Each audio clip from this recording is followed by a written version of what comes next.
प्रधानमन्त्री बालिन शाहलाई यसो हेर्दाखेरि कता कता राजाबाडी नै हो कि के हो, राजा पक्षत्र हो कि के हो जस्तो पनि लागिरहेछ।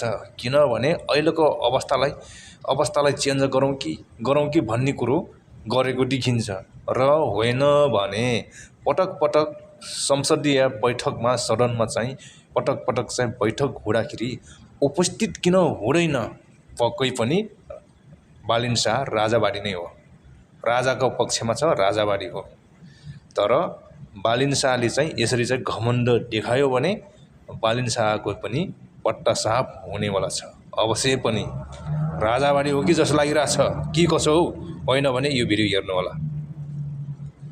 हामी यलम्बरको सन्तान, हामी पनि एउटा राजा खडा गर्नेछौँ। प्रधानमन्त्रीज्यूको यसो आनी बानी हेर्दाखेरि कतै उहाँ राजावादी त हुनुहुन्न? म प्रश्न गर्न चाहन्छु, यदि राजावादी हुनुहुन्छ र राजतन्त्रको पक्षमा आउनुहुन्छ भने हाम्रो राजा हाम्रो आफ्नै छ। हामी यलम्बरको सन्तान, हामी पनि एउटा राजा खडा गर्नेछौँ।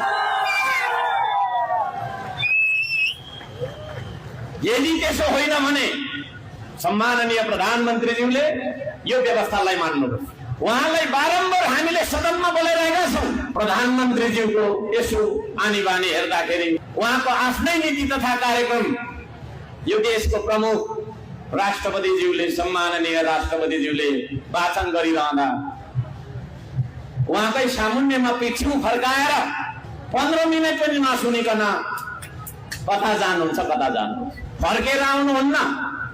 त्यो भनेको यो व्यवस्थालाई अपमान गर्नु खोज्नु भएको हो कि के हो? म प्रश्न गर्न चाहन्छु। गणतन्त्र चाहिँदैन भन्नु खोज्नु भएको हो कि के हो? म प्रश्न गर्न चाहन्छु। अहिलेको हाम्रो तपाईँको चाहिँ सदनको भवन र उहाँको प्रधानमन्त्रीको कार्यालय हिँडेर जाँदाखेरि 2 मिनटमा आइन्छ, गाडीमा आउँदाखेरि 30 सेकेन्डमा आइपुग्छ। लाइभमा हामी के भन्दैछौँ हेरिरहनुहुन्छ हाँस्दै हाँस्दै। तर सदनमा आएर उहाँले आफ्नो नीति तथा कार्यक्रम पेश गर्नुहुन्न। पेश गर्ने दिन पनि आउनुपर्छ भनेर हामी करायौँ। ल ठिक छ, फेरि प्रतिपक्षी दलहरू बिचमा एउटा संवाद भयो। पेश चाहिँ अर्थमन्त्रीले गर्दा पनि भयो, तर जवाफ दिनु उहाँ आउनुपर्छ। त्यसमा सहमति गरौँ त भन्नुभयो। ल त ठिकै छ, जवाफ दिनु पनि आउनु भयो। भोलि म काठमाडौँ जाँदैछु, पर्सि सदन छ। उहाँको माग राखेर हाम्रो त्यहाँभित्र आन्दोलन हुन्छ। आदरणीय दाजुभाइ दिदीबहिनीहरू, यो व्यवस्था र विधि भन्दा ठुलो हुँदैन एउटा ड्रेन।